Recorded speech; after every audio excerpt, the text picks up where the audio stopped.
Novel عذاب رات کی سحر، رائٹر رفعت ناہید سجاد۔ اسے کپڑے پہننے کا ڈھنگ آتا تھا، نہ رہن سہن کا سلیقہ۔ اسے تو ساری عمر یہ بھی نہ پتہ چل سکا کہ آج کل ٹائی چوڑی باندھی جاتی ہے یا تنگ۔ اس نے کبھی رک کر یہ غور نہیں کیا کہ ان دنوں جوتوں کی ٹو باریک ہے، چوڑی یا چپٹی۔ اور تو اور اسے کبھی ڈھنگ کی قمیض بھی نصیب نہ ہوئی۔ کوئی خوبصورت فال والی پینٹ تو اس نے خواب میں بھی نہیں دیکھی تھی۔ اسے بہت سے بہت زندگی میں جس چیز سے دلچسپی تھی وہ اس کی نوکری تھی۔ وہ صبح خوش و خضو سے جاب پر نکل جاتا، واپسی میں سرکاری فائل بغل میں دابے گھر آتا اور کمرے میں بند ہو کر پھر مگن ہو جاتا۔ اسے تو اس بات سے بھی دلچسپی نہیں تھی کہ نادیہ کے بارے میں لوگوں کی رائے کتنی اچھی ہے، یہ کہ اس پر کس طرح کا لباس جچتا ہے، وہ کیسے بالوں میں اچھی لگتی ہے۔ اسے بظاہر اس بات سے بھی دلچسپی نہیں لگتی تھی کہ وہ خوش قسمت ہے کہ اس کی نادیہ سے منگنی ہو گئی۔ وہ نہ خوش بھی نہیں تھا، لیکن کبھی نادیہ نے نہیں دیکھا کہ اسے دیکھ کر آنکھیں جھپکنا بھول گیا ہو، کوئی شوق فکرہ چست کر کے خاموشی سے ادھر ادھر کھسک گیا ہو۔ ادھر ادھر کھسکنے کو اول تو اس گھر میں جگہ ہی کتنی تھی، 3 تو کل کمرے تھے۔ ایک گول کمرہ تھا، حالانکہ گول تو کیا، وہ تو باقاعدہ چوکور بھی نہیں تھا، بس اسی میں پرانے وقتوں کا آتش دان تھا، جس پر اماں نے لٹھے کا سفید کور دیدہ ریزی سے کاٹ کر بچھا رکھا تھا، جس پر پلاسٹر آف پیرس کے 2 پیلے گلدان رکھے تھے، جن میں کبھی اماں تازہ پھول سجاتی، کبھی بازار جا کے ریڑھی والے سے پلاسٹر کے پھولوں کا گلدستہ خرید لاتی، اسے ہی دھو دھو کر سجاتی رہتی۔ نادیہ کا اس قسم کے فیشن سے جی جلتا تھا۔ وہ دیوار کے داغ چھپانے کے لیے کوئی پہاڑوں دریاؤں والی روغنی تصویر کسی لکڑی کے پھٹے پر ٹھونک کر دیوار میں اٹکا دیتی۔ نہ وہ لیڈ کرسٹل کے گلدانوں کے بارے میں جانتی تھی، نہ اوریجنل ہینڈ پینٹنگ کے بارے میں انہوں نے کبھی سنا تھا۔ وہ اپنے حال میں مست تھی، وہ نادیہ کو بھی حال میں مست رہنے کی تلقین کرتی۔ شاید وہ رہ بھی لیتی اگر اس کی ملاقات شہری سے نہ ہوئی ہوتی۔ کبھی کبھی اونٹ پہاڑ کے نیچے سے گزر کر اپنی اصلیت جان لیتا ہے۔ وہ اپنے ماحول سے بہت مطمئن تھی کہ شہری اسے اپنے ہاں لے گئی، اور بعض اوقات حقیقت سے آگاہ ہو جانا بھی بری بات نہیں ہوتی۔ شہری بہت اچھی، بہت پیار کرنے والی تھی۔ یہ اس کی خوش قسمتی تھی کہ سارے کالج میں اس کی وہی ایک دوست تھی، اور شہری نے خود اس کو ڈھونڈا، چنا اور پسند کیا تھا۔ نادیہ کچھ کم مقبول نہیں تھی۔ وہ کالج کی روح رواں تھی، ڈیبیٹنگ سوسائٹی کی سیکریٹری، ڈرامہ کمیٹی کی فعال ممبر۔ ان دونوں کی دوستی بھی بڑے ڈرامائی انداز میں ہوئی تھی۔ اس کو کانسلیشن پرائز ملا تھا۔ وہ لیکچرر انچارج کے سامنے بحث کر رہی تھی کہ ججمنٹ غلط تھی۔ مس نے بہت دفعہ سمجھایا، ججمنٹ کو غلط نہیں کہتے، تم میں ہی کوئی کمی رہ گئی ہوگی۔ لیکن نادیہ جوش میں آئی ہوئی تھی۔ اس نے کہا، اس کا مطلب ججمنٹ غلط نہیں ہو سکتی، کیا جج جانبدار نہیں ہو سکتے؟ یہ ٹھیک کہہ رہی ہے میڈم، ایک اجنبی لڑکی نے لقمہ دیا۔ نادیہ کی تقریر پر بہت تالیاں بجائی گئیں، جن کو اول دوم پرائز ملا۔ وہ دراصل ان کی جاننے والی اسٹوڈنٹس تھیں۔ نادیہ نے لمحہ بھر کو حیران ہو کر اپنے سپورٹر کی طرف دیکھا اور زور و شور سے اپنی حمایت میں بولنا بند کر دیا۔ وہ بس یہی چاہتی تھی کہ کوئی ایک شخص تو اعتراف کر لے کہ وہ غلط نہیں تھی۔ وہ جب سٹاف روم سے باہر آ رہی تھی تو شہری نے اس سے کہا، آؤ ہم کینٹین چلیں۔ نادیہ جھجک سی گئی۔ اس کے پرس میں کینٹین بھر پیسے نہیں تھے۔ اس کو اماں ہمیشہ رات کی بچی ہوئی سبزی ڈبل روٹی کے 2 ٹکڑوں میں پریس کر کے آگ پر سینک دیتی تھی۔ یہی اس کا سینڈوچ تھا، یہی سنیک۔ وہ کینٹین میں جانا افورڈ نہیں کر سکتی تھی۔ توقیر کی اتنی تنخواہ نہیں تھی، اور اس کے ابا کی پینشن اتنی نہیں آتی تھی کہ وہ علاوہ پڑھائی کے باقی ماندہ عیش بھی کر سکے۔ شیریں بے تکلف تھی۔ وہ جس طرح ببانگ دہل لیکچرز کے سامنے اس کی حمایت میں بولی تھی، اس سے نادیہ کو اندازہ ہو گیا تھا کہ وہ کوئی یوں ہی اترائی ہوئی لڑکی نہیں۔ ایسی لڑکیاں نادیہ کو زہر لگتی تھی، نرا دکھاوا، اتراہٹ، محض شو آف۔ وہ مرے مرے قدموں سے اس کے ساتھ کینٹین کی طرف چل پڑی۔ شیریں بولتی جا رہی تھی، میرا نام شیریں ہے، گھر والے مجھے پیار سے شیری کہتے ہیں، تم بھی مجھے شیری کہو، مجھے اچھا لگے گا۔ اور شیری سے ایک نظر میں اچھی لگ گئی۔ کینٹین سے انہوں نے کوک اور سینڈوچ منگوائے۔ نادیہ نے اپنا پلاسٹک کے لفافے والا سینڈوچ نکال لیا۔ وہ خاموشی سے کترتی رہی۔ اس کی ذات میں کوئی الجھاؤ نہیں تھا، کوئی خوف نہیں تھا۔ شہری نے بھی اسے باسی سبزی اور باسی ڈبل روٹی سینڈوچ کے نام پر کھانے پر شرمندہ نہیں کیا۔ تمہارا کیا ارادہ ہے، کیا بنو گی؟ شہری نے کوک کے گھونٹ بڑھتے ہوئے کہا۔ کچھ بھی نہیں، BA کرتے ہی میری شادی ہو جائے گی، نادیہ نے سادگی سے کہا۔ ہائے، شہری کے منہ سے بے ساختہ نکل گیا۔ اتنا بڑا ٹیلنٹ یوں ضائع نہیں ہونا چاہیے۔ میں تو سوچ رہی ہوں CSS کروں۔ پھر وہ خود ہی شرمندہ ہو گئی۔ معاف کرنا، میں ایسے ہی، میرے منہ سے ٹھیک ہے، کوئی پرپوزل ہے کیا؟ بڑا ذاتی سا سوال ہے، تم کہتی ہوگی پہلی ملاقات میں۔ لیکن نادیہ نہیں جھیم پی۔ میری منگنی ہوئی ہے میرے کزن کے ساتھ، ہم ایک ہی گھر میں رہتے ہیں۔ اچھا، شیریں بلش کر گئی۔ رومانٹک کزن، وہ تو تم سے بہت پیار کرتا ہوگا۔ ہاں ہاں شاید۔ نادیہ گڑبڑا گئی۔ اس کے بارے میں اسے خود کچھ زیادہ یقین نہیں تھا۔ کیوں نہ کرے گا، تم اتنی پیاری ہو، تمہیں کوئی بھی پیار کر سکتا ہے۔ وہ شہری کے بیان پر یقین رکھتی تھی۔ خود سے توقیر نے کبھی اس کے لیے کوئی اچھا فکرہ نہیں بولا، لیکن اسے بڑا اچھا لگتا تھا اگر کوئی اسے یہ یقین دلا دے کہ توقیر اس سے محبت کرتا ہے، کیونکہ وہ محبت کیے جانے کے قابل ہے۔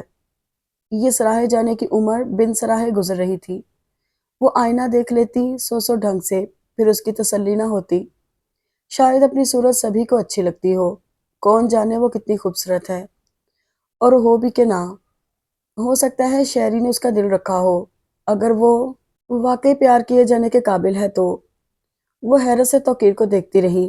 وہ ابھی آفس سے آیا تھا، کتنی شدت سے اس کا دل چاہتا تھا گول گول ستونوں والے خوبصورت برآمدوں کا، جن پر بوگن ویلیا کی بیلیں دلکش انداز میں بل کھاتی اوپر چڑھ جاتی ہوں، جہاں وہ اداس غزلوں والے کیسٹ لگا کر اپنی دوست کو فون کرتی ہو۔ Hello Sherry, how are you? Fine thank you. اور گھر میں ملازم ہوں جن کو وہ بیچ بیچ میں حکم دے، فلاں مجھے کولڈ کافی کا گلاس دو، اور ہاں سنو ذرا یہ AC چلا جاؤ، اور وہ خود ایک آرام دہ صوفے پر پاؤں پھیلائی لیٹی ہو۔ یہاں تو کالج سے آ کر گھر کے کاموں میں جٹ جاؤ، بیچ بیچ میں سے اماں سے پھوڑ پنے کے خلاف لیکچر سنو، رسالے والوں کے خلاف فتویٰ لو۔ کاش زندگی کہانیوں کی طرح حسین ہوتی۔ وہ رسالہ پٹک دیتی۔ اے بیٹی ذرا ہاتھ تو ہلا لے، دیکھ تو صحیح، یہ میں نے بارڈر ڈالا ہے، 2-4 سلائیاں مار دیا کر۔ فارغ بیٹھی اب کی سردی میں توقیر کے پاس ایک بھی ڈھنگ کا سویٹر نہیں۔ اسے ڈھنگ کا سویٹر کا کیا کرنا تھا؟ پھر بھی نادیہ الٹی سیدھی سلائیاں گھمانے لگتی، توقیر کے انتظار میں کہ کسی دن تو گزرتے ہوئے اس کے کان میں سرگوشی کر کے جائے گا، کبھی تو وہ چپکے سے اس کی آنکھوں میں آنکھیں ڈال کر محبت بھری سرگوشی کرے گا۔ آئی لو یو نادی۔ کبھی وہ دن آئے گا جب وہ اس کے پاس سے بغیر اس کا احساس کیے یوں نہیں گزرے گا جیسے اس کے گھر کی اینٹوں کی ایک دیوار ہو۔ پھر وہ دن آ گیا، لیکن بڑے غیر محسوس انداز میں۔ شہری اسے اپنے ہاں بلانے کے لیے امی کی خوش آمدید کر رہی تھی۔ ایک دفعہ، صرف ایک دفعہ آنٹی، میں اپنے ساتھ لے کر جاؤں گی، اپنے ساتھ چھوڑ کر جاؤں گی۔ ساری دنیا کے بچوں کی سہیلیاں ان کے گھر آتی ہیں، میری کوئی سہیلی نہیں۔ وہ بیٹیوں جیسے ناز اٹھوا رہی تھی۔ امی چاہتی تو نہیں تھی کہ نادیہ کو اس کے گھر جانے دیں۔ وہ بغیر توقیر کی مرضی معلوم کیے کوئی کام نہیں کرتی تھی۔ وہی اس گھر کا واحد مرد تھا، وہی اس گھر کے فیصلے کرتا تھا، بے شک سرکاری فائلوں اور سرکاری دھاگوں میں الجھ کر، کبھی رجسٹر کے گرد دھاگے کستا، کبھی کاغذ کو دھاگے میں پروتا۔ وہ بے وقوف محبت کے دھاگے میں کسی کو پرونا کیا جانے۔ امی کا دل پسیج گیا۔ انہوں نے دنیا دیکھی تھی، ایک عمر گزاری تھی، انہیں پتا تھا لڑکی اچھے گھر کی ہے، خود اس کی عادتیں بھی سلجھی ہوئی تھی۔ لیکن امی کو ناحق تجربات کا شوق نہیں تھا۔ وہ چھوٹے سے لال سرکاری کوارٹر میں پرسکون زندگی گزار رہی تھی۔ وہ ہلچل سے بہت ڈرتی تھی۔ اب اگر وہ بھیج بھی دیں اور پیچھے توقیر ناراض ہوتا پھرے۔ محلے پڑوس میں آگے ان کا آنا جانا نہیں تھا۔ ادھر اس کی بڑی سرمئی گاڑی کھڑکی کی سلاخوں کے پیچھے شان سے استادہ نظر آ رہی تھی۔ وہ کافی دیر شش و پنج میں مبتلا رہی۔ شیری کی ضد میں اب نادیہ کا اصرار بھی شامل ہو گیا تھا۔ کیا ہے امی، ساری زندگی کنویں کے مینڈک کی طرح ایک ہی جگہ گزار دو، کیا حرج ہے؟ تھوڑی دیر کے لیے جا کر آ جاؤں گی، اس کے بھانجے کی سالگرہ ہے، وہ اتنے پیار سے بلانے آئی ہے۔ تم جاؤ شہری، ہمیں گھومنے پھرنے کی اجازت نہیں، ہم تو اس لال اینٹوں والے گھر کے قیدی ہیں۔ امی چپ سی ہو گئیں۔ وہ اپنی اولاد کے دل میں پیدا ہونے والے نئے جذبوں کی قائل تھی، لیکن گھٹن کے احساس کی قائل نہ تھیں۔ وہ چپکی سی ہو گئیں، بجھ گئیں۔ اچھا چلی جاؤ، لیکن جلد ہی آ جانا، ضروری نہیں کہ سالگرہ کے خاتمے تک ٹھہرو۔ اور سن لو، توقیر کو یہ بات پسند نہیں آئے گی۔ کیا توقیر بھائی بھی بہت کنزرویٹو ہیں؟ گاڑی گھر سے کافی آگے نکل آئی تو شہری نے پوچھا۔ پتہ نہیں، ان کا تو پتہ نہیں، لیکن اماں سارا دن ان سے ڈراتی رہتی ہیں۔ نادیہ کے لہجے کی تلخی ابھی کم نہیں ہوئی تھی۔ شاید شہری نے اس کا احساس کر لیا۔ آئی ایم سوری نادیہ، میری بے جا ضد کی وجہ سے تمہارے گھر میں ٹینشن پیدا ہوئی۔ نادیہ نے اب تک اس بات کا احساس نہیں کیا تھا۔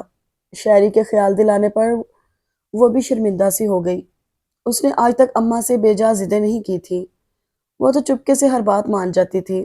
یہ تو حال ہی میں ہلکے پھلکے رسالوں نے ہیرو کا انوکھا تصور دیا تھا۔ وہ جو خوبصورت ہوتا ہے اور بارتبہ، جس کے پاس لمبی گاڑی ہوتی ہے اور بولنے کو خوبصورت فکرے، اور وہ لڑکی سے عتم عشق کرتا ہے۔ ایسا عشق کہ اس میں جان دے دیتا ہے، لیکن محبت کے تصور سے ہاتھ نہیں چھوڑتا۔ اور وہ تو یہ سوچ بھی نہیں سکتی تھی جس کو نگر نگر ڈھونڈ آئی، جسے خواب میں کھو جائی تھی، شہری کے پھاٹک پر کھڑا ہوگا۔ پہلے تو وہ شہری کے پھاٹک سے ہی متاثر ہو گئی تھی۔ بڑا گلیمر تھا اس سیاہ پھاٹک میں، جو ورک ورک کر کے کھلتا تھا۔ پہلے چوتھائی حصہ، پھر طے ہو کر آدھا حصہ، پھر طے ہو کر تقسیم ہو جاتا، آخر میں بند ہو کر کونے میں اس طرح کھلتا جیسے لفافے میں ڈبل روٹی کے سلائس۔ ان کی کار اندر داخل ہوئی تو وہ گیٹ سے ہٹ کر پورچ کی سیڑھیوں پر کھڑا تھا۔ ویسا ہی بارونق، ویسا ہی دلیر، وہی دل لوٹ لینے والے جان لیوا انداز، ہونٹوں پر مچلتی تھرکتی مسکراہٹ۔ اس نے دھاری دار ہلکا سرمئی سوٹ پہن رکھا تھا۔ اس کی ٹائی کا رنگ شوخ تھا، اس کی جیب سے جھانکتے رومال کا رنگ شوخ تھا، اور سب سے بڑی بات تھی، اس کی آنکھوں سے جھانکتے رنگ شوخ تھے۔ وہ گھبرا سی گئی۔ دل ایسا بے ہنگم ہو کر کبھی نہیں دھڑکا تھا۔ لان میں مہمانوں کا مجمع تھا اور وہ ساری دنیا سے بے نیاز ہو کر اس کے استقبال کے لیے کھڑا تھا، یا شاید اسے لگا وہ سب مہمانوں کا اسی طرح استقبال کرتا ہوگا۔ تم کہاں چلی گئی تھی شہری؟ تمہاری سب دوستیں تمہارا انتظار کر رہی ہیں۔ کون سی دوستیں؟ میری کوئی دوست نہیں، جو تھی اس کے بغیر میں پارٹی میں شرکت نہیں کر سکتی تھی۔ اچھا، وہ مسکرایا، ہونٹوں کے خم معنی خیز تھے۔ اس نے دل لوٹ لینے والے انداز میں اس کی طرف دیکھا، گہری نظر غائر نظر، پھر ایک گہری سانس لے کر اگلے مہمانوں کی طرف متوجہ ہو گیا۔ یہ کون تھا؟ کہاں سے آیا؟ آسمان سے اترا یا زمین نے بطور خاص اس کے لیے اگلا تھا؟ وہ مہمانوں میں جا کر بیٹھی تو جھیمپی جھیمپی تھی۔ یہ کوئی خاندانی تقریب تھی۔ سب آپس میں ایک دوسرے کے نزدیک تھے، بے تکلف تھے۔ وہی ایک اجنبی سی کنارے والی کرسی پر جا ٹکی۔ اس کی نظریں حیران حیران گردش کرتی پھر رہی تھیں۔ وہ اس سے پہلے کبھی ایسی کیفیت سے دوچار نہیں ہوئی تھی۔ دل ضدی اور گستاخ ہو کر دھڑک رہا تھا، جیسے آج سب کو اپنا احوال سنا کر ہی دم لے گا، اور نگاہیں انتظار کی کیفیت میں تڑپ کر اسے کھوجتی تھیں اور مایوس ہو کر واپس آتی تھیں۔ وہ آسمان کا چاند جانے کس بدلی میں جا چھپا تھا۔ وہ مہمانوں میں، کام کرنے والوں میں، عزیز احباب میں وہ پھر کہیں نظر نہیں آیا۔ گویا قدرت نے اس کی آزمائش کے لیے ایک سنہری شہزادہ تراش کر، ایک جھلک دکھا کر اس سے چھین لیا تھا۔ شہری بار بار مہمانوں کے پاس ٹھہر کر اس کے پاس آ جاتی۔ کیا بات ہے، تم نارمل نہیں لگ رہی۔ اس نے اس کی پیشانی پر ہاتھ پھیرا جو پسینے سے تربتر تھی۔ ٹھیک تو ہو نا تم؟ شہری پریشان ہو گئی۔ دراصل تمہارا پہلا موقع ہے مکس گیدرنگ میں بیٹھنے کا۔ تم کسی سے بات کرو نا، آہستہ آہستہ گھبراہٹ ختم ہو جائے گی۔ وہ کیسے سمجھاتی کہ یہ گھبراہٹ ختم ہونے والی نہیں، تم خود ہی کونے والی کرسی پر آ کر بیٹھ گئی ہو۔ آؤ تمہیں دوستوں سے ملواؤں۔ وہ اس کے ساتھ گھسٹی تھی۔ یہ میری کزن ہے خالہ زاد، یہ آنٹی ہیں، یہ سویٹ سے انکل ہیں، یہ میرا بڑا پیارا کزن ہے۔ وہ جھیمپی ہوئی تھی، شرمائی ہوئی، اس کی رنگت سرخ ہو رہی تھی، لیکن وہ اپنے ایسے والہانہ استقبال کی عادی نہ تھی۔ وہ جھیمتی، شرماتی، پھر آنکھیں اٹھاتی، پھر جھکاتی، پھر جیسے اس کے اوسان بحال نہ رہے۔ اس کے جسم کی رگ رگ دل کی طرح دھڑکنے لگی۔ وہ ستمگر سامنے ہی تھا، قیامتیں ڈھاتا، حشر برپا کرتا ہوا، اور شہری اسے کھینچے ہوئے کشاں کشاں اس کی طرف لیے جا رہی تھی۔ حسن، بڑے افسوس کی بات ہے، یہ میری اکلوتی دوست، میں نے تمہیں بتایا ہے، اگر یہی اس پارٹی میں بور ہو تو بڑے افسوس کا مقام ہے۔ وہ مسکرایا تھا، شاید نہ مسکراتا تو وہ یوں حواس نہ کھوتی، لیکن وہ تو بڑے سکون سے، بڑے اطمینان سے، دھیرے دھیرے اس کے دل کا ایک ایک ٹانکا ادھیڑ رہا تھا۔ واقعی؟ وہ ذرا سا اس پر جھکا۔ خوشبوؤں کے ایک لپٹے نے اسے چاروں طرف سے گھیر لیا، محصور کر لیا۔ اگر ہمیں پتا ہوتا ہم اس قابل بھی ہیں تو آپ کے نزدیک سے کہیں نہ جاتے ڈیئر کزن۔ اس نے ایک چھچلتی نظر شاعری پر ڈالی۔ وہ بظاہر تو شاعری سے مخاطب تھا، لیکن تخاطب کی بجلیاں نادیہ پر گرا رہا تھا۔ اس کا ننھا سا معصوم دل دھڑک دھڑک کر آپے سے باہر ہوتا، سارے میدانوں میں پسپا ہوتا نظر آ رہا تھا۔ اب تم اس سے باتیں کرو حسن، اور خبردار مجھے نادیہ سے اطلاع نہ ملے کہ تم نے اسے بور کیا۔ وہ آنٹی کے پیچھے لپکی۔ برتھ ڈے کیک آ گیا تھا۔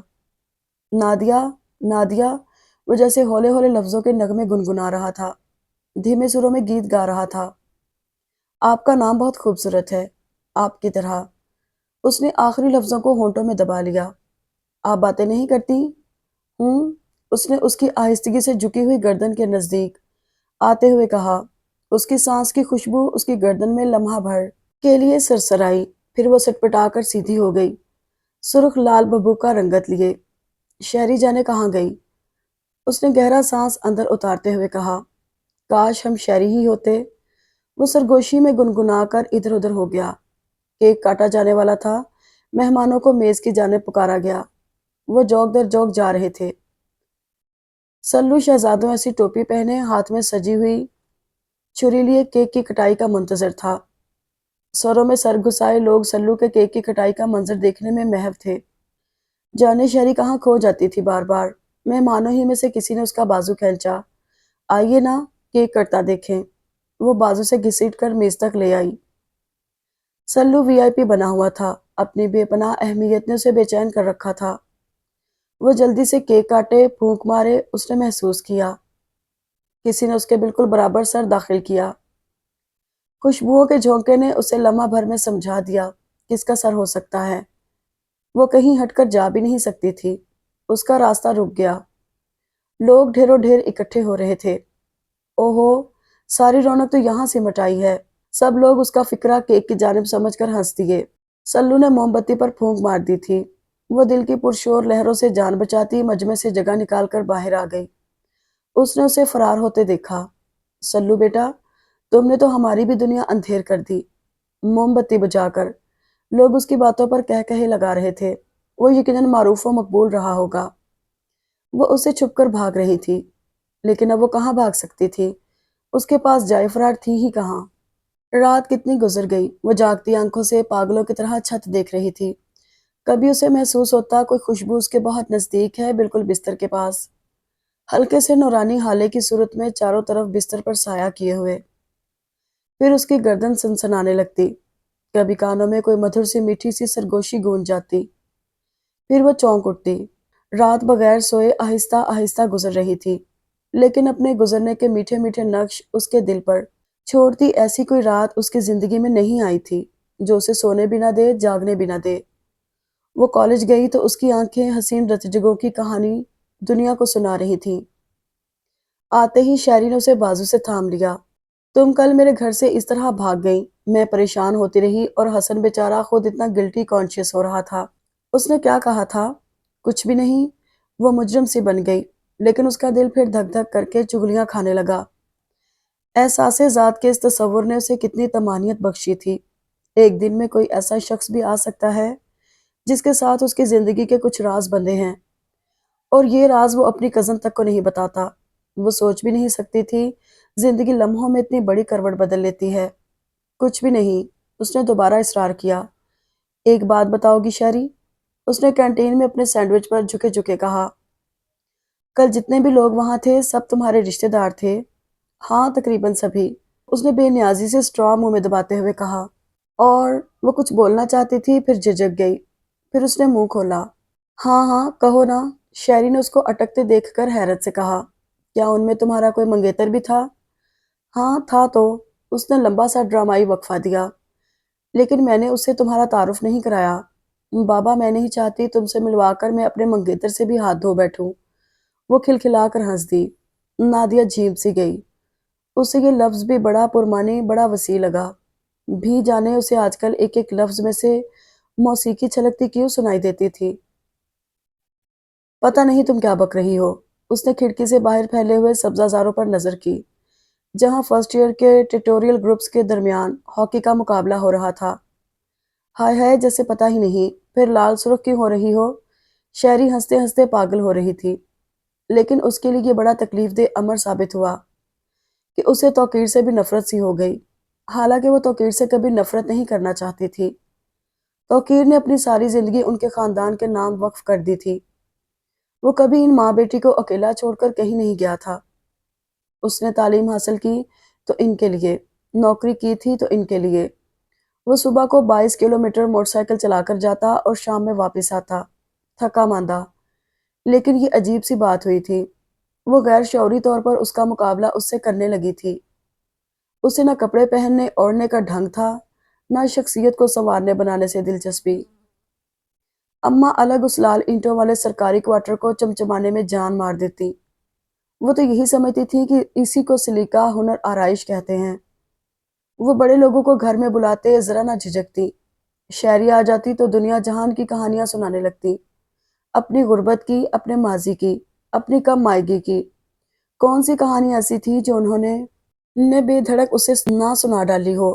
وہ امی کو منع نہیں کر سکتی تھی، انہیں سمجھا نہیں سکتی تھی۔ انہیں اپنی غریبی پر بڑا فخر تھا، بڑا غرور تھا۔ وہ ان کا مان کیسے توڑ دیتی؟ اس دن شہری نے چپکے سے ایک چٹ اس کے ہاتھ میں تھما دی۔ لمحہ بھر کو تو وہ کچھ بھی نہ سمجھ پائی۔ اس نے چٹ کھولی، کسی نے بال پوائنٹ سے گھسیٹ رکھا تھا۔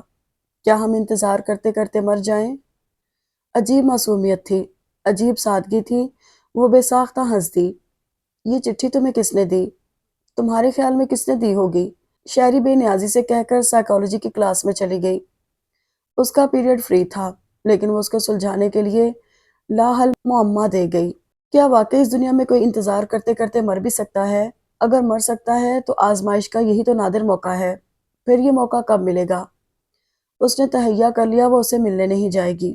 اگر اس کے جذبوں میں سچائی ہے، اگر وہ ترستی ہوئی پیاسی پیاسی آنکھیں جھوٹ نہیں کہتی، تو وہ خود اس کو پانے کی کوشش کر لے گا، وہ خود اس کی تمنا کرے گا۔ وہ اتنی ارزاں تو نہیں، لیکن اس کے فیصلوں کو عملی جامہ پہنائے بمشکل 3-4 دن بھی نہ گزرے تھے کہ شہری کی کلاس میں شور مچا۔ وہ لان میں اس کا انتظار کر رہی تھی کہ اس نے دیکھا سب لوگ شہری کو ہاتھوں پر اٹھا کر باہر لائے اور گھاس پر لٹا دیا۔ وہ تڑپ رہی تھی۔ اس کے ساتھ کرسی پر بیٹھنے والی لڑکی نے بتایا وہ بڑی دیر سے پیٹ میں درد کی شکایت کر رہی تھی کہ اچانک اس کی حالت بگڑ گئی۔ کالج میں افراتفری مچ گئی۔ اس سے پہلے اس کے کبھی ایسا درد نہیں اٹھا تھا۔ بڑا شور شرابہ ہوا اور اس گہما گہمی میں شہری کو اٹھا کر ٹیکسی میں ڈال دیا گیا۔ میں اس کے ساتھ جاؤں میڈم؟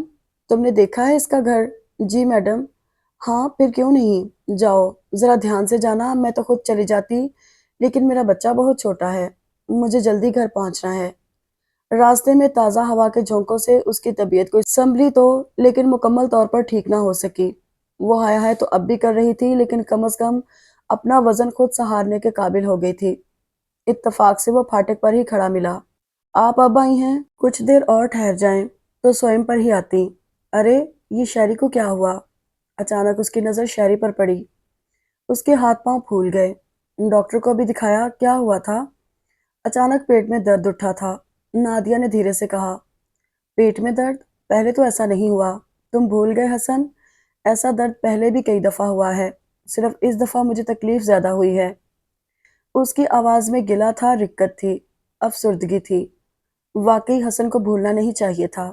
یہ کون سی بھولنے والی بات تھی؟ حسن اتنا سراسیمہ تھا کہ لمحہ بھر کو نادیہ کو بھول سا گیا۔ آپ تشریف رکھیے، میں شہری کو ڈاکٹر کو دکھا لاؤں۔ میرا خیال ہے میں چلتی ہوں۔ وہ اس سے نظریں ملانے سے اب بھی کتراتی تھی۔ چلتی ہوں؟ لیکن کیسے جائیں گی؟ گاڑی میں لے کر جا رہا ہوں۔ آپ کیوں تکلف برت رہی ہیں؟ یہاں ٹیکسی بھی آسانی سے نہیں ملتی۔ مجھے 10 منٹ سے زیادہ نہیں لگیں گے۔ یہ 2 کوٹھیاں چھوڑ کر ڈاکٹر کا نرسنگ ہوم ہے۔ آپ یہاں تشریف رکھیے۔ اس نے دروازے کی طرف اشارہ کیا۔ پلیز میں چلی ہی جاؤں گی، میں نے امی کو بتایا بھی نہیں، لیکن میں یہ کسی قیمت پر پسند نہیں کروں گا۔ آپ اتنی دور تنہا جائیں، کسی بے بھروسے کے آدمی کے ساتھ۔ کیا میں رکشہ ڈرائیور سے بھی گیا گزرا ہوں؟ وہ حکم سنا کر چلا گیا اور وہ اس کے کہے کے آگے جیسے بند ہو سی گئی۔ وہ چپ چاپ صوفے پر بیٹھ کر اس کی واپسی کا انتظار کرنے لگی۔ وہ 10 منٹ سے پہلے ہی آ گیا۔ کہاں ہے شہری؟ اس نے آتے ہی پوچھا۔ اللہ اللہ، یہ بےتابی کاش کسی اور کے لیے بھی ہوتی۔ پھر وہ ایک دم سنجیدہ ہو گیا۔ ڈاکٹر نے کہا ہے پریشانی کی کوئی بات نہیں ہے، انہوں نے تھوڑی دیر کے لیے ایڈمٹ کر لیا ہے۔ وہ کہتے ہیں آرام کرے گی تو ٹھیک ہو جائے گی۔ آپ اپنی سنائیے، اب کچھ ہمارا احوال بھی سن لیجئے، کچھ پوچھ لیجئے۔ آخر آپ کہاں کھو گئی تھی کہ آپ کو کھوج کھوج کر میں خود خواب بن گیا ہوں؟ اس نے گردن جھکا لی۔ اس کی ان باتوں سے اس کے دل میں بڑی عجیب سی گدگدی ہوتی تھی۔ سارا دن اتھل پتھل کرتا کچھ بھی تو اس کے قابو میں نہ رہتا۔ آپ کچھ بولتی کیوں نہیں؟ صرف یہی سوچ کر بولا کیجئے کہ ہم آپ کی آواز کے کیسے تمنائی ہیں۔ وہ پھر بھی خاموش رہی۔ آپ کو کیا چیز روکتی ہے؟ آپ کچھ کہتی کیوں نہیں؟ کوئی خوف، کوئی عذر؟ آپ مہربانی کر کے مجھے گھر چھوڑ آئیے اب۔ آپ واقعی مجھ سے اتنی بیزار ہیں؟ وہ دکھی سا ہو گیا، یا آپ ظاہر کر رہی ہیں؟ یہ کتنی عجیب سی بات ہے نادیہ۔ بعض اوقات فاصلے خود بخود سمٹ جاتے ہیں۔ انسان کی سمجھ میں نہیں آتا وہ کیسے اتنی جلدی کسی سے اتنا قریب آ جاتا ہے۔ اور کتنی عجیب بات ہے کہ دوسرا شخص، وہ افسردہ ہو گیا۔ نہیں، رہنے دو، محبت ایسی چیز نہیں کہ اس میں زبردستی کا سودا کیا جائے۔ معاف کیجئے، میں نے ایک انتہائی لفظ استعمال کر لیا ہے۔ آئیے آپ کو چھوڑ دوں۔ سارا راستہ وہ خاموشی سے کار ڈرائیو کرتا رہا۔ نادیہ اندر ہی اندر سہم رہی تھی۔ اس نے کوئی بات نہیں کی۔ وہ سامنے سیدھا دیکھتا ہوا کار چلا رہا تھا۔ بس اس کی تیوری پر دل ٹوٹ جانے کی دو شکنیں سی ابھر آئی تھیں، خستہ خستہ، ٹوٹی ٹوٹی۔ وہ اگلی سیٹ پر بیٹھی ایک سہمی ہوئی نظر اس پر ڈال لیتی، ہٹا لیتی، لیکن وہ تو اس سے روٹھا ہوا تھا، خفا تھا یا اداس تھا، وہ کچھ بھی سمجھنے سے قاصر تھی۔ اس نے گاڑی اس کے بتائے ہوئے راستے پر روک دی۔ شکر ہوا کہ اس نے اس کے گھر پہ اترنے یا گھر کے کسی شخص سے ملنے پر اصرار نہیں کیا۔ وہ اندر آتے ہی لمحے بھر کو نروس سی ہو گئی۔ اس کا پہلا سامنا توقیر سے ہوا۔ اس کی شیو بڑھی ہوئی تھی، بنیان اور شلوار میں وہ نہانے کے لیے غسل خانے کی طرف جا رہا تھا۔ اسے دیکھ کر جھیم سا گیا۔ کندھے پر پڑا تولیہ اس نے پھیلا کر لے لیا۔ وہ تو ویسا ہی تھا، گھر گھسو بزدل۔ اس کے پاس بھی موٹر سائیکل تھی، لیکن کیا مجال جو اس کی موٹر سائیکل لمحہ بھر کے لیے کسی کی تفریح کا سبب بنی ہو، کبھی پان کھائے ہوں، کوئی آئس کریم کھلائی ہو۔ زندگی میں ایک سے ایک اعلیٰ اور خوبصورت فقرہ لکھا گیا ہے، لیکن جیسے سب اس کے اوپر سے گزرتے ہوں۔ اس کے دماغ میں وہ خوشبوؤں میں ڈوبا مہکتا اجلا شخص آ گیا۔ وہ باورچی خانے ہی میں آ گئی۔ آج ویکنڈ تھا، امی توقیر کے لیے خصوصی اہتمام کرتی تھی۔ آلو رواں کی پھلیاں اسے بہت ہی مرغوب تھیں۔ وہ خاموشی سے بیٹھ کر سلاد کو تلنے لگی۔ تم جلدی کیسے آ گئی؟ شہری بیمار تھی، اسے گھر چھوڑنے گئی تھی۔ ہائے، امی پریشان ہو گئی۔ اور کالج بھر میں کوئی اسے چھوڑنے والا نہیں تھا۔ امی، وہ میری سہیلی تھی، یہ بات اگر میرے ساتھ ہوتی تو کسی اور کی ماں بھی یہ کہہ سکتی تھی پھر۔ امی چپ ہو گئیں۔ ان کی کم گو تابع دار سی بیٹی میں چند دنوں سے بغاوت کی بو آنے لگی تھی۔ تھوڑے دنوں میں انہوں نے محسوس کیا وہ گستاخ ہو رہی ہے اور اسے روک ٹوک چبھنے لگی ہے۔ انہوں نے اپنے خدشات کا ذکر توقیر سے بھی کیا تھا۔ وہ ان کا ہونے والا داماد تھا، لیکن ان کا بیٹا بھی وہی تھا۔ وہ بیٹی کی گستاخیاں اسے چھپانا چاہتی تھی، لیکن اسے بتا کر مسئلے کا حل بھی چاہتی تھی۔ توقیر نے بڑے سکون سے کہا تھا، ایسی عمر تو آتی ہے انسان پر جب وہ دوسروں کے فیصلوں کو چیلنج کرتا ہے، احکامات کی نفی کرتا ہے، آزاد اور خود مختار ہونا چاہتا ہے۔ بظاہر لگتا ہے ہاتھ سے نکل گیا۔ یہ عمر ہر انسان پر آتی ہے، مجھ پر بھی آئی تھی، لیکن وہ تو لڑکی ہے، انسان بھی تو ہے، اور کالج کی لیکچرر، یہ تو ان کا فرض تھا بیٹی۔ اماں نے پھر بھی پیچھا نہ چھوڑا تھا۔ امی، وہ آڑے ترچھے وقتوں میں میرے کام آتی رہی ہے، جب بھی مجھے تجھ پر کون سے آڑے ترچھے وقت آئے ہیں؟ امی کو غصہ کرتا دیکھ کر وہ کھسک لی۔ وہ ماں کو ناراض کر کے دوہرے عذاب میں مبتلا ہونا نہیں چاہتی تھی۔ ابھی تو پہلا روٹ کر گیا ہے جسے منانے کے لیے اسے کوئی گر ہاتھ نہیں لگ رہا تھا۔ وہ اپنا کام کرتی سوچتی رہی۔ اسے یہی شکایت ہے نا، میں باتیں نہیں کرتی۔ اگر میں باتیں کرنے لگوں، لیکن باتیں کرنے کا اس کے پاس کوئی ذریعہ بھی نہیں تھا۔ گھر میں کون سا ٹیلی فون لگا ہوا تھا؟ اس کے دل میں اس کو منانے کی بے چین کر دینے والی خواہش ابھری، لیکن اس خواہش کے اظہار کا اس کے پاس طریقہ بھی کیا تھا؟ ظلم یہ ہوا کہ شہری صاحبہ اگلے روز بھی کالج نہیں آئیں، اور اس سے اگلے روز بھی، ورنہ کچھ شاعری سے اس کے موڈ کا پتہ چل جاتا۔ تیسرا دن آزمائش کے لیے کڑا دن تھا۔ وہ کالج آنے کے بعد چھٹی سے پہلے نکل نہیں سکتی تھی، اور چھٹی کے وقت کے بعد گھر پہنچنے کی حماقت کر کے وہ اماں کو خواہ مخواہ اپنے پیچھے نہیں لگانا چاہتی تھی۔ سوچ سوچ کر اس کے ذہن میں ایک ہی ترکیب آئی۔ وہ صبح یونیفارم پہن کر نکلی، لیکن اسپیشل بس کے سٹاپ پر جانے کے بجائے ذرا پیچھے ویگن میں بیٹھ گئی۔ اس کا دل دھک دھک کر رہا تھا۔ اگر کسی نے دیکھ لیا، اگر کسی کو پتہ چل گیا۔ کتنی ہی لڑکیوں نے اسے حیرت سے دیکھا۔ وہ روزانہ ان کے ساتھ آتی جاتی تھی۔ آج جانے کیوں غلط ویگن میں بیٹھ گئی۔ یہ پہلی چوری تھی، پہلی نافرمانی تھی۔ لیکن اس کے پس پردہ جو جذبہ امڑتا ابلتا آ رہا تھا، اس نے اس کے دل میں میٹھا میٹھا سا نرم درد پیدا کر دیا۔ اس کا دل بیک وقت دو کیفیتوں میں گھرا ہوا تھا، خوشگوار دھڑکنیں اور خوفناک اندیشے۔ وہ گھر پر ملے گا تو کیا سوچے گا، وہ کیا کہتا ہوگا۔ اگر اسپیشل اسٹاپ کی کسی لڑکی نے کالج میں کہیں کہہ دیا کہ وہ فلاں نمبر کے ویگن میں بیٹھ کر فلاں طرف گئی ہے، تو لوگوں میں کیسی تھو تھو ہوگی۔ اس کے ہاتھ پاؤں ٹھنڈے ہو رہے تھے، پیشانی پسینے سے تر تھی اور شہری کے پھاٹک تک نادیہ کی ٹانگیں لرزنے لگیں۔ تمام اندیشے، تمام خوف، محبت کے انمول انمٹ جذبوں کے طوفان میں بہتے گئے، حتیٰ کہ وہ اس کے لان میں کھڑی اپنے دل کی نامکمل دھڑکنوں سے اپنے وجود کو ہم آہنگ کرتی رہی۔ اس کے سامنے ہی کمرے سے نظر آنے والے منظر نے اسے ذرا ذرا حیران سا تو کیا کہ شہری کو تو کچھ نہیں ہوا۔ وہ تو اس طرح مسکرا رہی تھی، ہنس رہی تھی، کہے لگا رہی تھی۔ شیشوں کے پار اسے صرف شہری نظر آئی اور کوئی بھی نہیں۔ جانے اس کا مخاطب کون تھا، وہ تو اتنی خوش تھی۔ اور اچانک شہری کی نظر اس پر پڑی، وہ تیر کی طرح لپکی۔ ہائے نادیہ، ارے یہ تو نادیہ ہے۔ وہ آتے ہی نادیہ کے گلے سے لٹک گئی۔ تم کس سے باتیں کر رہی تھی؟ جیسے تمہیں پتہ نہیں۔ اس نے حیرت سے اس کی آنکھوں میں دیکھا اور ہنس دی۔ اوہ ہاں، لیکن تم تو میرے فیونسی کو پہچانتی بھی نہیں ہو۔ عابد، عابد، اس نے پکارتے ہوئے برآمدے میں آتے ہوئے کہا۔ تم کہاں چلے گئے عابد؟ آؤ آج تمہیں نادیہ سے ملوا ہی دوں۔ لیکن عابد کے بجائے اس کا پہلا سامنا اس شخص سے ہو گیا جس کی تمنا میں وہ مری جا رہی تھی اور سامنے آنے کے تصور سے لرز لرز کے خوفزدہ ہو رہی تھی۔ وہی محبتوں میں چور چور بھیگی بھیگی آنکھیں، ایک ٹوک اسے تکتے رہنے کا والہانہ انداز۔ اس کے ہاتھ پاؤں پھول گئے، سارے دفاعی جذبے کمزور ہو گئے، رہ گیا تو صرف ایک طاقتور جذبہ، منہ زور جذبہ۔ شہری مہمانوں کی خاطر مدارت کے لیے باورچی خانے میں چلی گئی۔ عابد کو اس نے کچھ لینے بھیجا۔ آخر آج اس کی عزیز دوست آئی تھی، وہ اس کے لیے جی بھر کر کسر نکالنا چاہتی تھی اور وہ آج محبت کا سارا نشہ اس پر انڈیل دینا چاہتا تھا۔ ایک تو تم کچھ بولتی نہیں ہو، یہ بڑی بری بات ہے۔ وہ اپنے والہانہ جذبوں کی شدت کے جواب میں محض خاموشی سے اٹھتی گرتی پلکوں سے گھبرا جاتا تھا۔ کچھ تو بولا کرو، کچھ تو کہا کرو۔ میں آنکھیں بند کر کے تصور کرتا ہوں تو ایک فقرہ، ایک جملہ ایسا نہیں جسے میں تم سے منسوب کر سکوں۔ اچھا کہو میں تم سے محبت کرتی ہوں، کہو نا۔ دیکھو اس طرح مجھے تمہاری محبت کا کبھی اعتبار نہیں آ سکتا، اسی لیے میں تم سے خفا ہو گیا تھا، لیکن تم نے فوراً آ کر ساری خفگی ختم کر دی۔ اب تم چاہتی ہو میں دوبارہ خفا ہو جاؤں۔ اس کے پاس اس معصومیت بھری ضد کا کوئی جواب بھی نہیں تھا۔ وہ اٹھ کر ٹہلنے لگا، ٹہلتے ہوئے اس کے پاس سے گزرا اور جھک کر اس کے قدموں میں ایسے بیٹھ گیا جیسے دیوی کے چرنوں میں بیٹھا جاتا ہے۔ تم میری ہو نادیہ، میری اپنی۔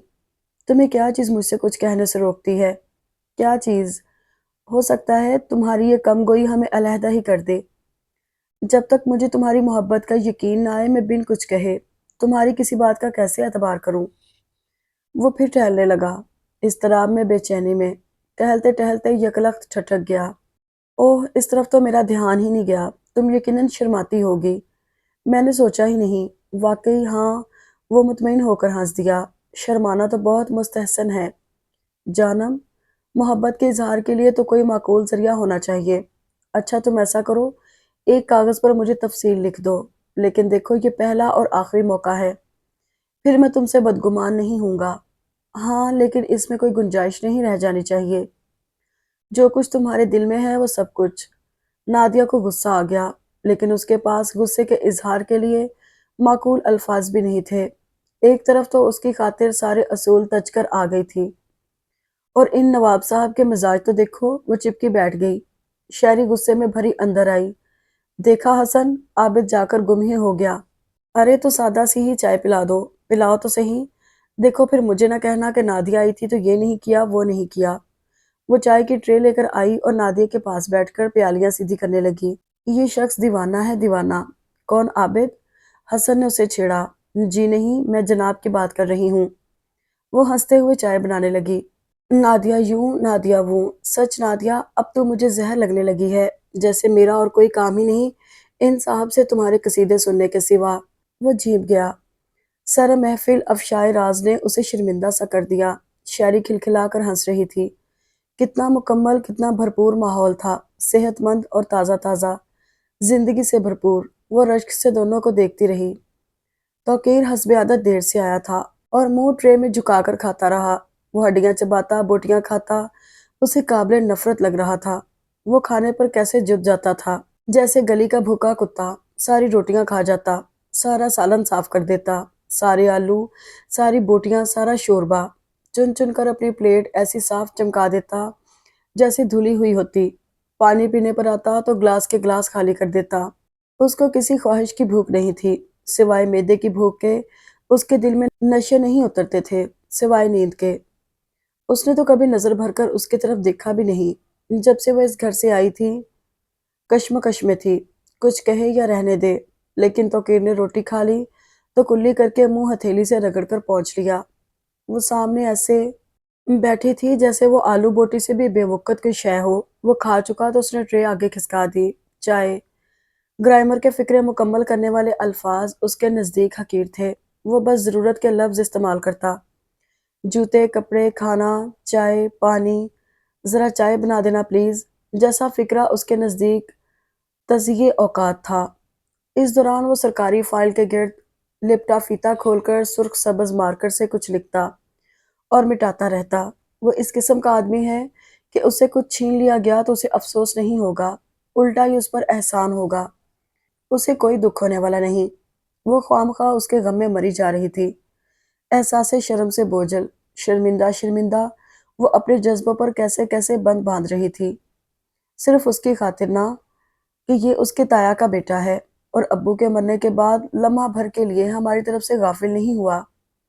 لیکن اس کے سلے میں اسے کوئی ایسی چیز ملنی چاہیے جس کا وہ شوقین ہو، ضرورت مند ہو۔ نادیہ اس کی ضرورت نہیں، وہ نادیہ کے لیے ترستا بھی نہیں۔ وہ اسے ملے نہ ملے اس کی بلا سے۔ وہ پیر پٹکتی کمرے میں آئی۔ اماں اس کے پٹکتے پیر بڑی مدت سے دیکھ اور برداشت کر رہی تھی۔ اسی طرح بھنائی بھد بھد کرتی۔ وہ چائے اس کی میز پر دھر کر وہیں کھڑی ہو گئی۔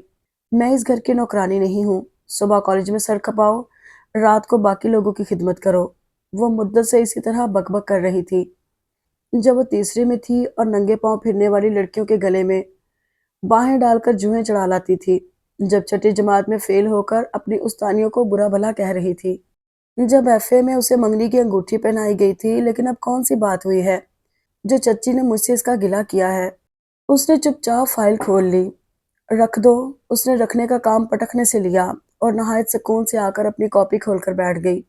میں آپ سے محبت کرتی ہوں، اپنے دل کی تمام تر گہرائیوں کے ساتھ، اپنے تمام جذبوں کی صداقت کے ساتھ۔ میں زیادہ لمبی چوڑی باتوں میں نہیں پڑھنا چاہتی کیونکہ میرے حالات کچھ مختلف ہیں۔ میری منگنی میرے تایازاد سے ہوئی ہے جس کے ہم پر بہت سے احسانات ہیں۔ میری ماں ان احسانوں کے بدلے اپنے بھتیجے کے حوالے مجھے کرنا چاہتی ہیں۔ اب آپ خود ہی بتائیے ان حالات میں آپ سے کیا کہہ سکتی ہوں۔ آپ کو میرے نہ بولنے کا شکوہ ہے، لیکن آپ کو کیسے سمجھاؤں کہ میری زبان بند ہے، فقط آپ کی نادیہ۔ اس نے یہ خط شاعری کے حوالے کر دیا۔ اسے تھوڑی سی جھجک تو ہوئی، وہ یہ کیا کر رہی تھی؟ وہ اس قسم کی لڑکی تو نہیں تھی، نہ ہی اس کی تربیت اس انداز میں ہوئی تھی۔ اس کا دل چاہا یہ خط واپس لے لے، لیکن اس نے تو کوئی تاثر دیے بغیر خط پرس میں ڈال لیا تھا۔ اب اس سے مانگنا برا لگتا تھا۔ اگلے روز وہ جواب لے آئی جس کا ایک ایک لفظ میٹھے جذبوں میں ڈوبا ہوا، خوشبوؤں سے تربتر مہکتے مستانہ جذبوں کی کہانی سنا رہا تھا۔ وہ اقرار محبت سن کر پاگل ہو گیا تھا، اس کی سادگی اور معصومیت کے انداز پر جان دے رہا تھا۔ پھر خط لکھنے کا یہ سلسلہ زیادہ سہل طریقے سے چل نکلا۔ شاعری اس کا خط لے جاتی اور اس کا لا کر دے دیتی۔ آہستہ آہستہ اس کا دھیان پڑھائی کی طرف سے ہٹ کر کونے خدروں میں لگنے لگا تھا۔ لوگ دیکھتے وہ سائنس بلاک کے پیچھے کاپیوں پر جھکی جلدی جلدی کچھ لکھتی رہتی تھی۔ شاید وہ نوٹس بناتی تھی یا شاعری کرنے لگی تھی۔ کلاس میں تو بہت ہی کم آتی اور جس دن شاعری نہ آتی اس کا دل پوری دنیا سے اچاٹ ہو جاتا۔ وہ ایک ایسا ہی دن تھا جب شاعری نہیں آئی، اور جب آئی تو بہت افسردہ تھی۔ وہ سمجھی وہ روتی رہی ہے، لیکن بعد میں شاعری نے اسے بتایا کہ اسے سخت زکام بخار ہو گیا تھا۔ شاعری نے شکوہ کیا، میں نہ آئی تو کیا ہوا؟ تم مجھے پوچھنے نہیں آ سکتی تھی؟ آ تو سکتی تھی لیکن اس کے پاس کوئی جواب نہیں تھا۔ وہ اس کے سامنے بیٹھتی تو اسے شرم آتی تھی۔ یہ کاغذوں والا سلسلہ اچھا تھا، اس میں نہ سامنا ہوتا تھا نہ خفت اٹھانی پڑتی تھی۔ کتنی دفعہ اس کا شدت سے جی مچلا وہ ایک دفعہ بھاگ کر اسے دیکھ آئے، لیکن بار بار چوری کی اس میں ہمت نہیں تھی، اور اس کا فائدہ بھی کیا تھا؟ واپسی پر شہری نے اسے رسمن سا پوچھا، نادیہ میری طرف چلو۔ اب وہ گھبرا سی گئی۔ اب تو تم کالج آ ہی گئی ہو؟ پھر اس نے عجیب سی رٹ پکڑ لی۔ وہ جب کالج سے گھر جانے لگتی تو اس کو مجبور کرتی رہتی، میرے ساتھ چلو، میرے ساتھ چلو۔ وہ جانا نہیں چاہتی تھی۔ حالات اس کے ہاتھوں سے نکلے جا رہے تھے، تقدیر پر اس کا بس نہیں تھا، لیکن اپنے محسوسات کو قابو کرنا اس نے سیکھ ہی لیا تھا۔ اس دن شہری نے تنگ آ کر کہہ دیا، بابا تم اپنے ہاتھ سے اپنی مجبوری لکھ دو۔ وہ صاحب تو سارا الزام مجھ پر لگاتے ہیں، گویا تمہاری ان ساری کجدائیوں کی ذمہ دار میں ہوں۔ تم اسے ملتی بھی نہیں، تم نے خط لکھنا بھی چھوڑ دیا۔ اس طرح بیچ بھنور میں اسے چھوڑ کر تم نے اچھا نہیں کیا۔ اس دن نادیہ کو اپنے گھر کے ماحول سے نفرت سی ہو گئی۔ یہ کتنی عجیب جگہ ہے، یہاں سے آپ بے وقت بے موقع نکل نہیں سکتے۔ یہ زندگی کی پرآزمائش گھڑی تھی، اگر زندگی اس میں ناکام نامراد رہ جائے تو لعنت ایسی زندگی پر۔ اسے یہاں رہ کر ملے گا بھی کیا؟ وہی ہڈیاں چوس چوس کر رد کر دینے والا توقیر نہ۔ پھر اس نے اپنے ہاتھ سے آخری خط لکھ ہی دیا، میں نہیں آ سکتی، میرے پاؤں میں بیڑیاں ہیں، میری ماں اور میرے منگیتر کی صورت میں۔ اس نے یہ فیصلہ آگ پر چل کر کیا تھا۔ وہ جانتی تھی اس فیصلے نے اس کا سکھ چین بھی لوٹ لیا ہوگا، لیکن اس کے سوا چارہ بھی کیا تھا؟ حل ہی کیا تھا؟ پھر شہری نے اصرار نہیں کیا۔ نادیہ بھی الگ تھلگ ہو گئی۔ دونوں چپ چپ ہو گئی تھی، آپس میں کھس پھس کر کے کرنے والی باتیں مختصر ہو گئیں۔ نادیہ کو بھی رو دھو کر صبر آ گیا۔ حالات جیسے تیسے بھی تھے، ان میں تبدیلی ممکن ہی نہیں تھی۔ حال بتا، اس دن کالج سے واپسی پر اسے پھر شہری نے آ لیا، چلتی ہو؟ کیا فائدہ شہری؟ وہ دکھی سی ہو گئی، بار بار ایک ہی بات کا۔ شہری چپ ہو گئی۔ وہ دونوں پریشان ہو گئی تھی، زندگی کسی اور ڈھنگ پر چل نکلی تھی۔ چلو میں ہی تمہیں چھوڑ دوں۔ اس نے اپنی کار کا دروازہ کھول دیا۔ اس نے بھی جیسے حالات سے شکست تسلیم کر لی۔ وہ خاموشی سے اس کے ساتھ ہی بیٹھ گئی، حالانکہ وہ جانتی تھی اس بات پر بھی اماں کتنی باتیں بنائیں گی، لیکن اس نے بھی اپنی جوان محبت سے تازہ تازہ دستبرداری کا اعلان کیا تھا۔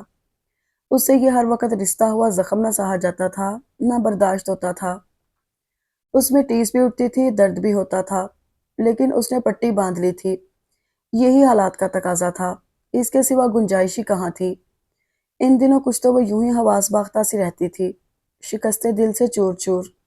گاڑی کے بریک چرچرائے اور گول چکر کاٹ کر گاڑی فراٹے بھرتی گزرتی رہی۔ اچانک اس نے محسوس کیا وہ جس راستے سے گزر رہی ہے دیکھا بھالا نہیں۔ اس نے پشت سے سر ٹکا کر ریلیکس ہوتے ہوئے کہا، کہاں جا رہی ہو شہری؟ اپنے گھر، ذرا 1 منٹ کا کام ہے۔ میں تمہارے گھر نہیں جاؤں گی، وہ بدک گئی۔ تم گاڑی سے نہ اترنا نا، میرا نسخہ رہ گیا ہے، مجھے کچھ دوائیں بھی لینی ہیں۔ اس کا دل دھک دھک کرنے لگا۔ اس نے انکار تو کر دیا تھا، لیکن یہ سڑک دیکھ کر دل پھر ضدی ہو گیا۔ وہ اتنی برداشت کہاں سے لائے گی؟ اس کی آنکھیں بھیگتے شہری نے بھی دیکھی، لیکن اس نے خلاف عادت کہ اس کے ساتھ کوئی خوشکن مذاق نہیں کیا۔ اس نے گاڑی اندر پورچ میں لا کر روک دی۔ وہ ڈبل روٹی کے سلائس کی طرح پھاٹک اب بھی کونے میں کھڑا تھا۔ آہ، یہ اسی گھر کا دروازہ تھا۔ اترو۔ اس کے لہجے کی عجیب و غریب تلخی پر نادیہ لمحے بھر کو ساکت سی رہ گئی۔ وہ تو اس سے کوئی اور وعدہ کر کے آئی تھی۔ اس نے اپنی طرف کا دروازہ دھڑ سے بند کیا۔ عابد حسن صاحب، تشریف لے آئیے، میں آپ کا شکار پھانس لائی ہوں، اور خدا کے واسطے اب میرا۔ اس نے عمارت کے اندر گھستے گھستے اس کے آخری فقرے سنے۔ یہ عجیب فقرے تھے، عجیب الفاظ تھے، اس کے کانوں نے سن لیے، لیکن دماغ ان کی سچائی ماننے سے منکر ہو رہا تھا۔ وہ دم بھر کو سن سی ہو گئی تھی۔ فرار کے سارے راستے آنکھوں کے اندھیرے میں گم ہو گئے۔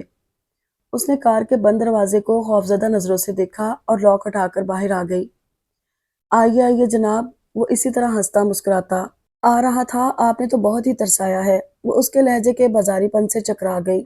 اس نے تو کوئی نیا انداز نہیں اپنایا تھا، لیکن اسے جانے کیوں یہی انداز دہلا رہا تھا۔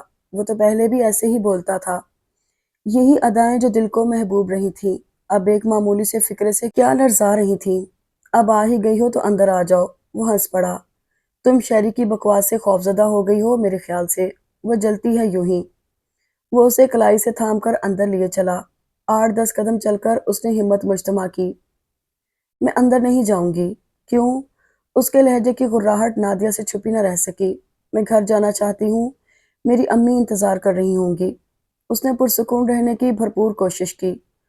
وہ اپنے کسی فعل سے خوفزدہ نظر نہیں آنا چاہتی تھی، کسی کو چونکانا نہیں چاہتی تھی۔ پھر کبھی آؤں گی، پھر کس نے دیکھی ہے؟ اس نے دوبارہ کوہنی پکڑ کر کھینچا۔ اس نے اپنا ہاتھ ایک جھٹکے سے الگ کر لیا۔ اس سے کچھ بھی چھپا نہیں رہا تھا۔ اب کسی قسم کے فکرے، محبت بھرے الفاظ، جھوٹی تسلی، ہر چیز بے معنی تھی۔ وہ اسے زبردستی اندر لے آیا۔ نادیہ خوف کی شدت سے آسان خطا کیے دے رہی تھی۔ اسے نہ ماحول کا احساس تھا نہ وقت کا۔ کسی چیز کا احساس تھا تو عزت بچانے کا۔ اس نے بھاگ کر دروازے کی طرف جانا چاہا۔ وہ لاکڈ تھا۔ دوسرے ہی دھکے میں حسن نے اسے پھر صوفے کی طرف دھکیل دیا۔ اس کی آنکھیں انگارے کی طرح دہک رہی تھیں۔ کمینی، مجھے ہی ادائیں دکھاتی ہے، میرے ہاتھ سے بچ کر کہاں جائے گی؟ حسن پلیز، یہ سب کچھ میرے سامنے نہیں ہوگا، شہری نے ناگواری سے صوفہ چھوڑتے ہوئے کہا۔ اپنی بے بسی میں اب تک اسے شہری نظر ہی نہیں آئی تھی۔ اس وقت تو ان دونوں میں سے کسی سے بھی اپنی عزت کی بھیک مانگنا، رہی سہی عزت گنوانا تھا۔ شہری نے دروازہ ان بولٹ کیا اور باہر نکل گئی۔ اگلی جست میں نادیہ اس کے پیچھے تھی۔ یہ سب کچھ آنن فانن ہو گیا۔ کچھ دور اس نے اپنے پیچھے بھاگتے قدموں کی آواز سننے کی کوشش کی، لیکن اپنی زندگی میں اس سے زیادہ تیز وہ کبھی نہیں بھاگی تھی۔ ایک جگہ اسے ٹھوکر بھی لگی، اس کے بال کھل کر بکھر گئے اور دوپٹہ جانے کہاں رہ گیا۔ رو رو کر اس کی آنکھیں سوج گئی تھیں۔ بہت زیادہ رش دیکھ کر وہ دوڑتے دوڑتے رک گئی۔ اس کا اندازہ صحیح تھا، وہ اس کے پیچھے تک نہیں آیا۔ اسے اس عجیب و غریب حلیے میں دیکھ کر بہت سے لوگ ٹھٹھا کر رہ گئے۔ اس کے پاس پھوٹی کوڑی نہیں تھی، لیکن وہ چپ چاپ رکشہ میں بیٹھ گئی۔ رکشہ والا متجسس تھا، جانے کہاں سے اس کے منہ سے ایک فکرہ پھسل گیا۔ میری بہن سخت بیمار ہے، جلدی چلو۔ وہ جس بیماری سے جان چھڑا کر آئی تھی، اس کا خوف ابھی تک اس کے حواسوں پر تھا۔ وہ دوپٹہ، کتابیں، پرس، سب کچھ گنوا آئی تھی، اور شکر تھا کہ عزت گنوا کر نہیں آئی۔ وہ بھاگتے ہوئے گھر میں گھسی۔ اس نے ابھی تک اماں کے کروڑوں سوالوں کے بارے میں کچھ بھی نہیں سوچا تھا۔ اس نے اماں کا پرس کھولا، چادر گھسیٹی، اور رکشہ والے کو پیسے تھما کر وہ واپس گھر میں آ کر پھوٹ پھوٹ کر رونے لگی۔ اللہ نے اسے نئی زندگی دی تھی، ایک بڑے عذاب سے بال بال بچا لیا تھا۔ خوف کے اس طوفان سے صحیح سالم نکل آنے پر وہ کتنی دیر بلک بلک کر روتی رہی۔ کوئی اس کے پاس نہیں آیا۔ اس نے اٹھ کر ہاتھ منہ دھویا، بال سیدھے کیے، کاجل لگایا۔ کئی مرتبہ خود کو آئینے میں دیکھا۔ جو واردات اس پر گزری ہے، کہیں ماتھے پر تو لکھی نہیں گئی۔ اچانک کسی نے دروازہ پیٹ ڈالا۔ وہ اچھل پڑی۔ دروازہ کھولو، دروازہ کھولو۔ باہر اماں بے قراری سے پکار رہی تھی۔ اس نے چٹکنی گرا دی۔ ہارے ہوئے جواری کی طرح اس کے دونوں ہاتھ نیچے لٹکے ہوئے تھے۔ کہاں رہ گئی تھی تو؟ اماں نے چڑھ کر پوچھا۔ اب بیوہ ماں کی زندگی عذاب کرنا چھوڑ دے۔ کالج کی ساری لڑکیوں سے پوچھتی پھری ہوں، ایک ایک کا دروازہ کھٹکھٹایا ہے، اور ہوا کیا تجھے؟ کچھ نہیں، ذرا دیر ہو گئی۔ اس نے سوجی ہوئی آنکھیں جھکانے کی کوشش کی۔ میں شہری کے ساتھ چلی گئی تھی۔ نامراد، تجھے کب عقل آئے گی؟ کتنی دفعہ تجھے منع کیا کالج سے سیدھی گھر آیا کر، چھوڑ یہ سہیلی پنا۔ وہ ہمارے میل کی نہیں۔ کیوں تو باز نہیں آتی؟ کیوں ماں کو ترسا ترسا کے مارتی ہے؟ ارے ایک دفعہ جان نکال لے۔ انہوں نے برقع اتار کر کرسی کی پشت پر گرا دیا۔ اب کہ تو نے مجھے تنگ کیا تو ٹانگیں چیر کر کتوں کے آگے ڈال دوں گی، کمینی۔ ان کا سانس ناہموار تھا۔ بہت زیادہ ڈھونڈنے پھرنے سے ان کی رنگت بھی لال ہو گئی تھی۔ انہوں نے اس کا حلیہ دیکھا جو صحیح ہونے کے باوجود کسی انکہی کہانی کی چغلی کھا رہا تھا۔ شہری کے گھر کیوں گئی تھی؟ وہ بیمار تھی۔ اس نے تھوک نگلا۔ کون سا روگ اسے لگ گیا جو جاتا نہیں؟ اور تو کہاں کی حکیمنی ہے جو دوڑ دوڑ کر جاتی ہے؟ اس نے گھٹنوں میں سر جھکا لیا۔ مجھے اور گالیاں دو ماں، مجھے کوسنے دو، تانے دو، بے شک میری ٹانگیں چیر کر کتوں کے آگے ڈال دو، میں اسی قابل ہوں۔ کاش تم نے میرے ساتھ سختی کی ہوتی، اس سے بھی زیادہ، اور بھی زیادہ، میری بکواس کو سنا ہی نہ ہوتا۔ وہ گھٹنوں میں منہ دے کر رونے لگی، بنا کچھ کہے۔ اماں نے برقع کھونٹی پر ٹانگا، پاؤں سے چپل اتار کر تھوڑی دیر ننگے فرش پر رگڑے۔ بہت زیادہ چلنے سے پاؤں چس چس کرنے لگے تھے۔ پھر وہ باورچی خانے میں چلی گئی۔ ذرا دیر ہی بعد پلٹی تو اس کے لیے آلو کا شوربہ اور دسترخوان میں روٹی رکھے آئیں۔ روٹی تو کھا لے۔ انہوں نے اس کے آگے ٹرے کھسکائی۔ وہ اس طرح گمسم بیٹھی تھی۔ اب چل روٹی تو کھا لے، کیا کروں اس زبان کا؟ تو بھی تو مجھے ستانے سے باز نہیں آتی۔ غصے میں جانے میں نے کیا کیا کہہ دیا۔ اچھا وعدہ کر، اب کہیں جائے گی تو بتا کر جائے گی۔ وہ ماں سے لپٹ کر پھوٹ پھوٹ کر رونے لگی۔ اسے کتنی بڑی اذیت سے، کتنے بڑے عذاب سے اسی ماں کی دعاؤں نے تو نکالا تھا۔ وہ اسے اس طرح روتا بلکتا دیکھ کر خوفزدہ ہو گئی۔ اگلے روز وہ صبح تک بستر پر پڑی اینٹتی رہی، نہ کالج گئی، نہ ناشتہ کیا، نہ بستر سے اٹھی۔ اس نے توقیر کے اٹھنے اور جانے کی آوازیں سنی۔ اماں اسے پکارتی رہیں لیکن وہ ہلی نہیں۔ ان کے گمان میں ان سے وہ روٹھ گئی تھی، کمرہ بند کر کے خفا ہو کر انہیں ڈانٹنے ڈپٹنے کی سزا دے رہی تھی۔ وہ تکیوں میں منہ چھپائے رنجیدہ رنجیدہ پڑی تھی۔ اس کے ساتھ جو کچھ ہوا اس کی آنکھوں اور کانوں کو ایک بھیانک خواب کی طرح لگ رہا تھا۔ اسے شاید تھوڑی سی نیند بھی آ گئی تھی۔ وہ رات بھر جاگی تھی، جو ہی آنکھیں موندتی وہی لرزا دینے والا مسلسل خواب اسے جگا دیتا۔ اب اسے یوں ہی اونگ سی آئی تھی کہ اس کی آنکھیں کھل گئیں۔ امی کسی سے باتیں کر رہی تھیں، لگاوٹ بھری آواز میں، پیار سے، محبت سے۔ تم ہی اسے سمجھاؤ نا، تم ہی بتاؤ، میں دیکھتی ہوں آنٹی۔ پردہ ہٹنے پر جو منظر اس نے دیکھا وہ دل ہلانے کے لیے کافی تھا۔ وہ کسی جن بھوت کو مجسم دیکھ کر اتنی خوفزدہ نہ ہوتی جتنی ہنستی مسکراتی شیری نے اسے کپ کپا دیا۔ ہائے نادیہ، کیا ہوا جو تم بستر پر لیٹ کر آنٹی کو پریشان کر رہی ہو؟ چلو اٹھو اسی وقت۔ اماں کو شیری کا وہ رخ نظر نہیں آ رہا تھا جو نادیہ دیکھ رہی تھی۔ خونہ شام بھیڑیوں والا، ڈریکولا جیسے بڑے بڑے دو دانت، خون پینے والے، چمٹ جانے والی چمگادڑ۔ وہ اپنے گھر میں بھی غیر محفوظ تھی۔ میں تمہیں اپنے ساتھ لے جانے آئی ہوں۔ شیری اس کا بازو گھسیٹ کر اصرار کر رہی تھی۔ نادیہ کی چیخ نکل گئی۔ ہاں ہاں، کیوں نہیں، چلی جاؤ۔ انہوں نے کل نادیہ کو بہت برا بھلا کہا تھا، انہیں اس کا مداوع کرنا تھا۔ کل سے وہ اسی طرح منہ سر لپیٹے پڑی تھی، اتنا تو اس نے کبھی برا نہیں مانا تھا۔ چلو نا، میں تمہیں چھوڑوں گی نہیں، مجھ سے بچ کر کہاں جاؤ گی؟ وہ امی کو ہنس ہنس کر دو دوستوں میں پیار بھری ادائیں دکھا رہی تھی۔ امی کے باہر جاتے ہی وہ سنجیدہ ہو گئی۔ تم کیا چاہتی ہو؟ تم حسن کو آسانی سے چکر دے سکتی ہو، وہ جب تک اپنی مراد حاصل نہ کر لے تمہارا پیچھا کرتا رہے گا، خواہ اسے تمہاری قبر میں جانا پڑے۔ کوئی کسی کی قبر میں نہیں جاتا، اور تم یہاں سے نکل جاؤ، اور آئندہ اپنے ناپاک قدم میرے گھر میں نہ رکھنا، تمہیں اس کے بھیانک نتائج بھگتنا پڑیں گے۔ وہ اس کی ڈانٹ ڈپٹ سے مرعوب نہیں ہوئی۔ وہ تمہیں آسانی سے اغوا بھی کر سکتا ہے، لیکن پیار سے لے جانا چاہتا ہے۔ وہ آج رات تمہاری کھڑکی کے نیچے آئے گا، تھوڑی دیر کے لیے چلی جانا، وہ خود ہی تمہیں چھوڑ بھی جائے گا، کسی کو پتہ بھی نہیں چلے گا۔ وہ کتنی پرسکون تھی۔ نادیہ پھٹ پڑی۔ تم اتنی ذلیل ہو، میں کبھی سوچ بھی نہیں سکتی تھی۔ چلو تم ہی پاک باز ہو، اس نے اسی ٹھنڈے ٹھار لہجے میں کہا۔ آج رات اسے یقین دلانا۔ وہ واپس چلی گئی، لیکن صبح سے رات کرنا عذاب ہو گئی۔ اس نے سوچا بھی نہیں تھا، وہ تو اپنے خیال میں ہر عذاب سے نکل آئی تھی، لیکن اس کے پاس نجات کا راستہ ہی کہاں تھا۔ وہ کانپتے جسم کے ساتھ نماز پڑھنے لگی۔ کب سے اس نے نماز چھوڑ دی تھی۔ یوں ہی سستی اور کاہلی میں ہم خدا سے اتنی دور ہو جاتے ہیں، اور مصیبت پڑنے پر وہ خود بخود ہمارے کتنے پاس آ جاتا ہے۔ امی اسے صبح سے عبادت میں مصروف دیکھ رہی تھیں، کبھی وہ نماز پڑھتی تھی، کبھی سپارہ، اور کبھی زور زور سے روتی۔ ان کا ماتھا ٹھنکا تھا، وہ اسے جا بجا ہر وقت جھاڑتی رہتی تھی، وقت بے وقت ڈانٹ پھٹکار کرتی رہتی تھی، جب جی چاہتا کوسنے دیتی، گالیاں دیتی، پھر سینے سے لگا کر پیار کر لیتی۔ لیکن اب وہ ساکن ہو گئی تھی۔ وہ اس سے کچھ پوچھنا چاہتی تھی، لیکن انہیں چپ لگ گئی۔ وہ اس کی شدت بھی دیکھ رہی تھی جو اسے باہر کھڑکی کی طرف متوجہ کر رہی تھی۔ پتہ نہیں وہ آنے والی گھڑی کی بے چینی سے منتظر تھی یا خوفزدہ۔ وہ ماں تھی، لیکن ان دونوں میں سے کسی ایک نتیجے پر پہنچ کر دم نہیں لے رہی تھی۔ وہ رات کو اپنی کھڑکی سے دور ہو کر سوئی۔ سوئی کہاں، نیند تو اس کا مقدر ہی نہ تھی۔ بس پڑی رہی ساری رات بستر پر ساکت صامت، صرف کھڑکی کھٹکنے کے منتظر۔ وہ کیا کرے گی، اسے کیا کرنا چاہیے؟ اتنی شدت سے انتظار تو شاید اس نے اس شخص کا ایام محبت میں بھی نہیں کیا تھا۔ کبھی وہ بجلی جلا لیتی، نفلیں پڑھنے لگتی، کبھی بجھا دیتی اور زبانی آیتیں پڑھنے لگتی کہ وہ آ گیا۔ وہ تاریک کمرے میں بے چین ہو کر بار بار اٹھ بیٹھ رہی تھی کہ وہ پردہ اٹھا کر اندر آ گیا۔ جانے نادیہ میں کہاں سے اتنی طاقت دوڑ کر آئی۔ وہ اپنی چارپائی سے اٹھی، اس نے تابڑ توڑ تمانچوں سے اس کا منہ ٹیڑھا کر دیا، لاتے گھونسے مکے۔ وہ چیختی جا رہی تھی، ذلیل کمینے کتے، میں نے تجھے کیا سمجھا تھا اور تو کیا نکلا؟ دوسرا تمانچہ، تیسرا تمانچہ، لیکن وہ اتنے تمانچے کھا کر بھی پرسکون ہی رہا۔ اس نے صرف ہاتھ بڑھا کر بتی جلا دی۔ نادیہ فک رہ گئی۔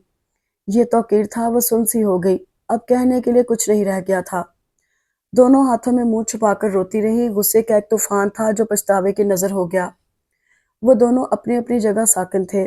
توقیر خاموشی سے کرسی گھسیٹ کر بیٹھ گیا۔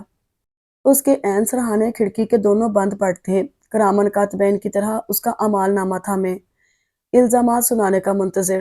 وہ سزا کی منتظر تھی، صرف اس کے فیصلے کی منتظر تھی۔ بدنامی کی تلوار اس کے سر پر لٹکی تھی اور کہنے سننے کے لیے اس کے پاس الفاظ نہیں تھے۔ عنقریب وہ اتنی رسوا ہونے جا رہی تھی کہ وہ عمر بھر سر اٹھا کر نہ جی سکتی تھی۔ کھڑکی کے نیچے آہٹ ہوئی۔ کسی نے ہلکے سے دستک دی اور ایک پرچی دروازے سے اندر آ گئی۔ توقیر نے سکون سے اٹھ کر پرچی پکڑ لی۔ اس نے لہجے بھر کے لیے پرچی دیکھی تھی۔ دونوں پٹ کھول کر باہر جھانکا۔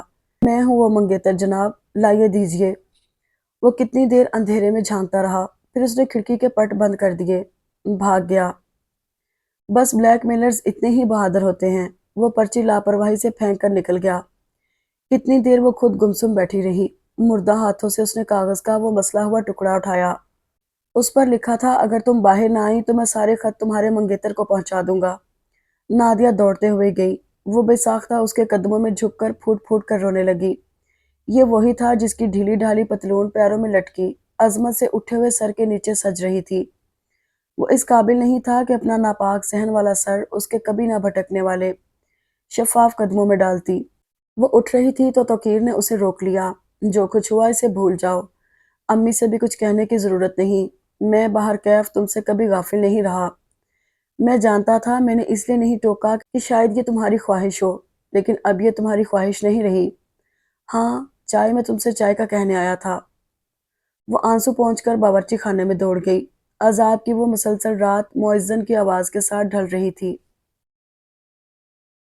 اگر آپ کو یہ ناول پسند آیا ہو تو کمنٹ باکس میں ضرور بتائیے گا اور چینل کو سبسکرائب اور لائک ضرور کیجیے گا۔